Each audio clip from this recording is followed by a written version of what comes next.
ಇಂದು ಕಾರವಾರ ನೌಕಾನೆಲೆಗೆ ರಾಷ್ಟ್ರಪತಿ ದ್ರೌಪದಿ ಮುರ್ಮು ಭೇಟಿಯನ್ನ ಮಾಡಲಿದ್ದಾರೆ. ಈ ವೇಳೆ ಜಲಾಂತರ್ಗಾಮಿ ನೌಕೆಯಲ್ಲಿ ಸಮುದ್ರಯಾನ ಮಾಡಲಿದ್ದಾರೆ. ಈ ಬಗ್ಗೆ ರಾಷ್ಟ್ರಪತಿ ಭವನ ಮಾಹಿತಿಯನ್ನು ನೀಡಿದೆ. ಜಲಾಂತರ್ಗಾಮಿಯಲ್ಲಿ ಸಂಚರಿಸುವ ಎರಡನೇ ರಾಷ್ಟ್ರಪತಿ ಹಾಗೂ ಮೊದಲ ಮಹಿಳಾ ಪ್ರೆಸಿಡೆಂಟ್ ಎಂಬ ಹೆಗ್ಗಳಿಕೆಗೆ ಪಾತ್ರರಾಗಲಿದ್ದಾರೆ. ಸಾಲು ಸಾಲು ರಜೆ ಹಿನ್ನೆಲೆ ಪ್ರವಾಸಿ ತಾಣಗಳು ಹಾಗೂ ದೇವಾಲಯಗಳು ಜನರಿಂದ ತುಂಬಿ ತುಳುತ್ತಾ ಇದೆ. ಕ್ರಿಸ್ಮಸ್ ಹಾಗೂ ಹೊಸ ವರ್ಷ ಹಿನ್ನೆಲೆ ಶಾಲಾ, ಕಾಲೇಜು ಹಾಗೂ ಕಂಪನಿಗಳಲ್ಲಿ ರಜೆ ಇರುವುದರಿಂದ ಜನ ಪ್ರವಾಸದತ್ತ ಮುಖ ಮಾಡಿದ್ದಾರೆ. ವೀಕೆಂಡ್ ಹಿನ್ನೆಲೆ ಚಿಕ್ಕಮಗಳೂರು, ಶಿವಮೊಗ್ಗ, ಕೊಡಗು ಸೇರಿದಂತೆ ಹಲವು ಪ್ರವಾಸಿ ತಾಣಗಳಲ್ಲಿ ಜನ ಸೇರಿದ್ದಾರೆ. ವಿಶ್ವವಿಖ್ಯಾತ ಹಂಪಿಗೆ ನಿನ್ನೆ ಒಂದೇ ದಿನ 1 ಲಕ್ಷಕ್ಕೂ ಹೆಚ್ಚು ಮಂದಿ ಭೇಟಿ ನೀಡಿದ್ದಾರೆ. ಪುಣ್ಯಕ್ಷೇತ್ರಗಳಲ್ಲೂ ಭಕ್ತರ ದಂಡು ಹರಿದು ಬರ್ತಾ ಇದೆ. ಚಳಿ ಹೆಚ್ಚಾದಂತೆ ವಿಜಯಪುರದಲ್ಲಿ ಕಳ್ಳರ ಹಾವಳಿಯೂ ಹೆಚ್ಚಾಗಿದೆ. ಕಳ್ಳರ ಹಾವಳಿಗೆ ಬ್ರೇಕ್ ಹಾಕುವುದಕ್ಕೆ ಪೊಲೀಸ್ ಇಲಾಖೆ ಗ್ರಾಮೀಣ ಪ್ರದೇಶಗಳಲ್ಲಿ ಅನೌನ್ಸ್ಮೆಂಟ್ ಮಾಡುವ ಮೂಲಕ ಜನರಲ್ಲಿ ಜಾಗೃತಿಯನ್ನು ಮೂಡಿಸ್ತಾ ಇದೆ. ಮೈಕ್ ಮೂಲಕ ಜನರು ಎಚ್ಚರಿಕೆಯಿಂದ ಇರುವಂತೆಯೂ ಮನೆಯಲ್ಲಿ ಚಿನ್ನಾಭರಣ, ನಗದು ಇಡದೆ ಬ್ಯಾಂಕ್ಗಳಲ್ಲಿ ಇಡುವಂತೆ ಮನವಿಯನ್ನ ಮಾಡಿದ್ದಾರೆ. ಗ್ರಾಮಗಳಲ್ಲಿ ಬಡಾವಣೆ ಮತ್ತೆ ಓಣಿಗಳಲ್ಲಿ ಅನುಮಾನಾಸ್ಪದ ವ್ಯಕ್ತಿಗಳ ಓಡಾಟ ಕಂಡು ಬಂದಲ್ಲಿ 112 ಅಥವಾ ಹತ್ತಿರ ಠಾಣೆಯ ಪೊಲೀಸರ ಗಮನಕ್ಕೆ ತರುವಂತೆ ಪೊಲೀಸರು ಮನವಿಯನ್ನ ಮಾಡಿದ್ದಾರೆ. ಕೆಂಪುಕೋಟೆ ಬಳಿ ಕಾರು ಬಾಂಬ್ ಸ್ಫೋಟ ಸಂಭವಿಸಿದಂತಹ ಹಿನ್ನೆಲೆ ಈ ಬಾರಿ ಹೊಸ ವರ್ಷಾಚರಣೆಗೆ ಕಟ್ಟೆಚ್ಚರ ವಹಿಸಲಾಗಿದೆ. ಫುಲ್ ಅಲರ್ಟ್ ಆಗಿರುವಂತಹ ದೆಹಲಿ ಪೊಲೀಸರು ಸುತ್ತಮುತ್ತಲಿನ ಎಲ್ಲಾ ಪ್ರದೇಶಗಳಲ್ಲಿ ವಿಶೇಷ ಕಾರ್ಯಾಚರಣೆ ಕೈಗೊಂಡಿದ್ದಾರೆ. ಅದರಂತೆ ದಕ್ಷಿಣ ಮತ್ತು ಆಗ್ನೇಯ ದೆಹಲಿ ಪೊಲೀಸರು ನಡೆಸಿದ ಆಪರೇಷನ್ ಆಘಾಟ್ 3.0 ವಿಶೇಷ ಕಾರ್ಯಾಚರಣೆಯಲ್ಲಿ 600ಕ್ಕೂ ಹೆಚ್ಚು ಮಂದಿಯನ್ನು ಬಂಧಿಸಿದ್ದಾರೆ. ಶಸ್ತ್ರಾಸ್ತ್ರ ಕಾಯ್ದೆ, ಜೂಜಾಟ ಕಾಯ್ದೆ ಸೇರಿದಂತೆ ಆಸ್ತಿ ವಿಚಾರಕ್ಕೆ ಗಲಾಟೆ ಮಾಡಿಕೊಂಡ 10 ಮಂದಿ ಹಾಗೂ 5 ಆಟೋ ಕಳ್ಳರನ್ನ ದೆಹಲಿ ಪೊಲೀಸರು ಬಂಧಿಸಿದ್ದಾರೆ. ರಸ್ತೆ ಬದಿಯಲ್ಲಿ ಕುಳಿತು ನಮಾಜ್ ಮಾಡ್ತಾ ಇದ್ದಂತಹ ಪ್ಯಾಲೆಸ್ತೀನ್ ವ್ಯಕ್ತಿಗೆ ಇಸ್ರೇಲಿ ಸೈನಿಕನೊಬ್ಬ ವಾಹನದಿಂದ ಡಿಕ್ಕಿ ಹೊಡೆಸಿರುವಂತಹ ಘಟನೆ ನಡೆದಿದೆ. ಇನ್ನು ಈ ದೃಶ್ಯ ಸೋಷಿಯಲ್ ಮೀಡಿಯಾದಲ್ಲಿ ಭಾರಿ ವೈರಲ್ ಆಗಿದೆ. ಆಕ್ರಮಿತ ಪಶ್ಚಿಮ ದಂಡೆಯಲ್ಲಿ ರಸ್ತೆಯ ಪಕ್ಕದಲ್ಲಿ ಪ್ರಾರ್ಥನೆ ಮಾಡ್ತಾ ಇದ್ದಂತಹ ಪ್ಯಾಲೆಸ್ತೀನಿಯನ್ ವ್ಯಕ್ತಿಗೆ ರೈಫಲ್ ಹಿಡಿದುಕೊಂಡು ಇಸ್ರೇಲಿ ಮೀಸಲು ಪಡೆಯ ಸೈನಿಕನೊಬ್ಬ ATV ವಾಹನವನ್ನ ಡಿಕ್ಕಿ ಹೊಡೆದಿದ್ದಾನೆ. ಈತ ಮೀಸಲು ಪಡೆಯ ಸಿಬ್ಬಂದಿಯಾಗಿದ್ದು ಮಿಲಿಟರಿ ಸೇವೆಯನ್ನ ಕೊನೆಗೊಳಿಸಲಾಗಿದೆ ಅಂತ ಸೇನೆ ತಿಳಿಸಿದೆ. ಬಾಂಗ್ಲಾದೇಶದಲ್ಲಿ ಜಿಹಾದಿಗಳು ಅಟ್ಟಹಾಸವನ್ನ ಮೆರಿತಾ ಇದ್ದು ಕಲಾವಿದರು, ಸಾಂಸ್ಕೃತಿಕ ಸಂಸ್ಥೆಗಳು ಹಾಗೂ ಪ್ರಗತಿಪರ ಚಿಂತಕರ ಮೇಲೆ ಸರಣಿ ದಾಳಿಗಳು ಮುಂದುವರೆದಿವೆ. ಫರೀದ್ಪುರದಲ್ಲಿ ನಡೆಯಬೇಕಾಗಿದ್ದಂತಹ ಜನಪ್ರಿಯ ಗಾಯಕ ಜೇಮ್ಸ್ ಅವರ ಸಂಗೀತ ಕಾರ್ಯಕ್ರಮದ ಮೇಲೆ ಗುಂಪೊಂದು ದಾಳಿ ನಡೆಸಿದೆ. ಫರೀದ್ಪುರ ಜಿಲ್ಲಾ ಶಾಲೆಯ 185ನೇ ವಾರ್ಷಿಕೋತ್ಸವದ ಅಂಗವಾಗಿ ಸಂಗೀತ ಕಚೇರಿ ವೇಳೆ ಗುಂಪೊಂದು ಸ್ಥಳಕ್ಕೆ ನುಗ್ಗಿ ಕಚೇರಿಯಲ್ಲಿ ಕಲ್ಲು ಮತ್ತು ಇಟ್ಟಿಗೆಗಳನ್ನು ಎಸೆದಿದ್ದು 25ಕ್ಕೂ ಹೆಚ್ಚು ಮಂದಿ ಗಾಯಗೊಂಡಿದ್ದಾರೆ.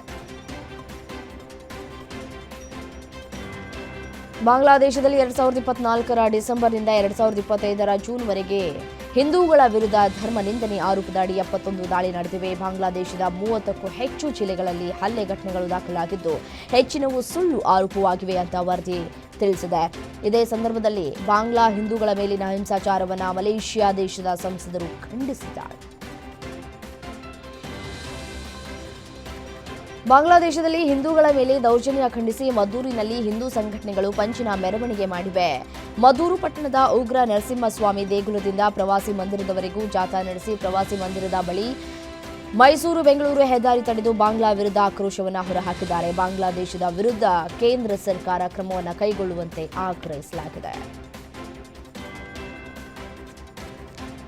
ಕ್ರಿಸ್ಮಸ್ಗೆ ಸಂಬಂಧಿಸಿದಂತಹ ವಿವಾದಾತ್ಮಕ ಸಾಮಾಜಿಕ ಮಾಧ್ಯಮ ಪೋಸ್ಟ್ ಹಾಕಿದ್ದಕ್ಕೆ 20ರಿಂದ 30 ಜನರ ಗುಂಪೊಂದು ಅಂಗಡಿಯನ್ನ ರಣಾಂಗಣ ಮಾಡಿದೆ. ಠಾಣೆಯಲ್ಲಿರುವ ಬಜರಂಗದಳ ಕಾರ್ಯಕರ್ತ ಅರ್ಜುನ್ ಸಿಂಗ್ ಮೊಬೈಲ್ ಅಂಗಡಿಯೊಳಕ್ಕೆ ನುಗ್ಗಿದ ಗುಂಪು ಹಲ್ಲೆಯನ್ನು ಮಾಡಿ ಅಲ್ಲಿದ್ದ ವಸ್ತುಗಳನ್ನೆಲ್ಲ ಚೆಲ್ಲಾಪಿಲಿ ಮಾಡಿದ್ದಾರೆ. ದಾಳಿ ವೇಳೆ ಚಪ್ಪಲಿ, ಬೂಟು ಮತ್ತು ವಸ್ತುಗಳನ್ನು ಬಳಸಿದ್ದು ದಾಳಿಯ ಸಂಪೂರ್ಣ ದೃಶ್ಯಗಳು ಸಿಸಿಟಿವಿಯಲ್ಲಿ ಸೆರೆಯಾಗಿದೆ. ದಾಳಿ ಸಂಬಂಧ FIR ದಾಖಲಾಗಿದ್ದು ತನಿಖೆ ಮುಂದುವರೆದಿದೆ. ಹಿಮಾಚಲ ಪ್ರದೇಶದಲ್ಲಿ ಸರ್ಕಾರಿ ಆಸ್ಪತ್ರೆಯಲ್ಲಿ ರೋಗಿ ಮೇಲೆ ಹಲ್ಲೆ ಮಾಡಿದ ವೈದ್ಯನನ್ನು ವಜಾ ಮಾಡಲಾಗಿದೆ. ಶಿಮ್ಲಾದ ಇಂದಿರಾ ಗಾಂಧಿ ವೈದ್ಯಕೀಯ ಕಾಲೇಜಿನ ವೈದ್ಯ ರಾಘವ್ ನರಲಾ ಆಸ್ಪತ್ರೆಗೆ ಚಿಕಿತ್ಸೆಗಾಗಿ ಬಂದಿದ್ದ ಅಜಯ್ ಸಿಂಗ್ ಎಂಬ ವ್ಯಕ್ತಿ ಮೇಲೆ ಮನಸೋ ಇಚ್ಛೆ ಥಳಿಸಿದ್ರು. ಈ ವಿಡಿಯೋ ಸಾಮಾಜಿಕ ಜಾಲತಾಣದಲ್ಲಿ ವೈರಲ್ ಆಗಿತ್ತು. ಹೀಗಾಗಿ ವೈದ್ಯನನ್ನು ವಜಾ ಮಾಡಲಾಗಿತ್ತು. ಇದನ್ನು ಖಂಡಿಸಿ ವೈದ್ಯಕೀಯ ಸಂಘಟನೆ ಮುಷ್ಕರ ಮಾಡ್ತಾ ಇದ್ದು ನಗರದಲ್ಲಿ ವೈದ್ಯಕೀಯ ಸೇವೆಯಲ್ಲಿ ವ್ಯತ್ಯಾಸ ಕಂಡುಬಂದಿದೆ.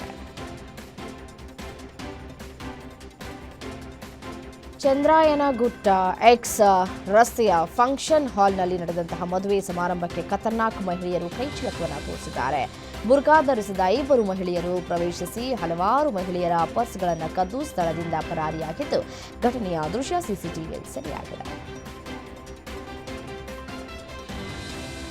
ಪ್ರಧಾನಿ ಮೋದಿ ಅವರ ಪ್ರವಾಸದ ವೇಳೆ ನಡೆದ ಮುದ್ದಾದ ದೃಶ್ಯವೊಂದು ಎಲ್ಲರ ಗಮನವನ್ನು ಸೆಳೆತಾ ಇದೆ. ಪುಟ್ಟ ಬಾಲಕಿಯೊಬ್ಬಳು ಮೋದಿ ಮುಂದೆ ನಿಂತು ಬಹಳ ಆತ್ಮವಿಶ್ವಾಸದಿಂದ ಮಾತು ಜೈ ಸಲಾಂ ಅಂತ ಸೊಗಸಾಗಿ ಹಾಡಿದ್ದಾಳೆ. ಬಾಲಕಿಯನ್ನ ಕಂಡು ಮನಸೋತಂತಹ ಪ್ರಧಾನಿ ಮಂದಹಾಸದಿಂದ ಅವಳನ್ನ ಪ್ರೋತ್ಸಾಹಿಸಿತು. ಈ ಸುಂದರ ವಿಡಿಯೋ ಈಗ ಸೋಷಿಯಲ್ ಮೀಡಿಯಾದಲ್ಲಿ ವೈರಲ್ ಆಗ್ತಾ ಇದೆ.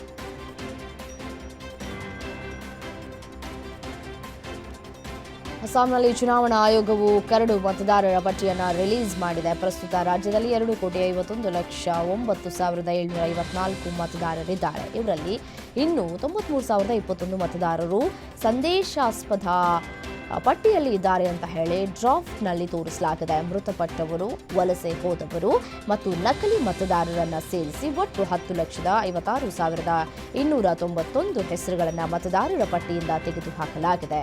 ಅಸ್ಸಾಂನಲ್ಲಿ ಇನ್ನು 6 ತಿಂಗಳಲ್ಲಿ ವಿಧಾನಸಭಾ ಚುನಾವಣೆ ನಡೆಯಲಿದೆ. ರಾಷ್ಟ್ರ ರಾಜಧಾನಿ ದೆಹಲಿಯಲ್ಲಿ ಹೊಸ ವರ್ಷಾಚರಣೆಗೆ ಭದ್ರತೆ ಕುರಿತು ತಯಾರಿಯನ್ನ ಮಾಡಿಕೊಳ್ತಾ ಇರುವ ವೇಳೆ ಕಾರ್ಯಾಚರಣೆಯೊಂದನ್ನು ದೆಹಲಿ ಪೊಲೀಸರು ನಡೆಸಿದ್ದಾರೆ. ರಾತ್ರಿ ಇಡೀ ಪೊಲೀಸರು ನಡೆಸಿದ ಕಾರ್ಯಾಚರಣೆಯಲ್ಲಿ 100 ಜನರನ್ನ ಬಂಧಿಸಿದ್ದಾರೆ. ಆಪರೇಷನ್ ಆಘಾಟ್ 3.0 ಅಡಿಯಲ್ಲಿ ದೆಹಲಿ ಆಗ್ನೇಯ ಜಿಲ್ಲೆಯ ಪೊಲೀಸರು ಸುಮಾರು 2 ಡಜನ್ ಅಕ್ರಮ ಶಸ್ತ್ರಾಸ್ತ್ರಗಳು, ಲಕ್ಷಾಂತರ ನಗದು, ಅಕ್ರಮ ಮದ್ಯ ಮತ್ತು ಕದ್ದ ವಸ್ತುಗಳನ್ನು ವಶಕ್ಕೆ ತೆಗೆದುಕೊಂಡಿದ್ದಾರೆ. ಹೊಸ ವರ್ಷ ಸಮೀಪಿಸ್ತಾ ಇದ್ದಂತೆ ಟ್ಯಾಕ್ಸಿ ಮಾರುಕಟ್ಟೆಯಲ್ಲಿ ದೊಡ್ಡ ಬದಲಾವಣೆ ನಡೆಯಲಿದೆ. ವರ್ಷಗಳಿಂದ ಓಲಾ ಮತ್ತು ಊಬರ್ನಂತಹ ಖಾಸಗಿ ಕ್ಯಾಬ್ ಕಂಪನಿಗಳ ಹಿಡಿತದಲ್ಲಿದ್ದಂತಹ ಟ್ಯಾಕ್ಸಿ ಕ್ಷೇತ್ರಕ್ಕೆ ಈಗ ಹೊಸ ಸ್ಪರ್ಧಿ ಎಂಟ್ರಿ ಆಗ್ತಾ ಇದೆ. ಜನವರಿ 1ರಿಂದ ದೆಹಲಿ ಎನ್ಸಿಆರ್ನಲ್ಲಿ ಅಧಿಕೃತವಾಗಿ ಭಾರತ್ ಟ್ಯಾಕ್ಸಿ ಪ್ರಾರಂಭವಾಗ್ತಾ ಇದೆ. ಭಾರತ್ ಟ್ಯಾಕ್ಸಿಯಿಂದ ಓಲಾ ಮತ್ತು ಊಬರ್ ಚಾಲಕರಿಗೆ ದೊಡ್ಡ ಹೊಡೆತ ಬೀಳುವ ಸಾಧ್ಯತೆಗಳಿವೆ.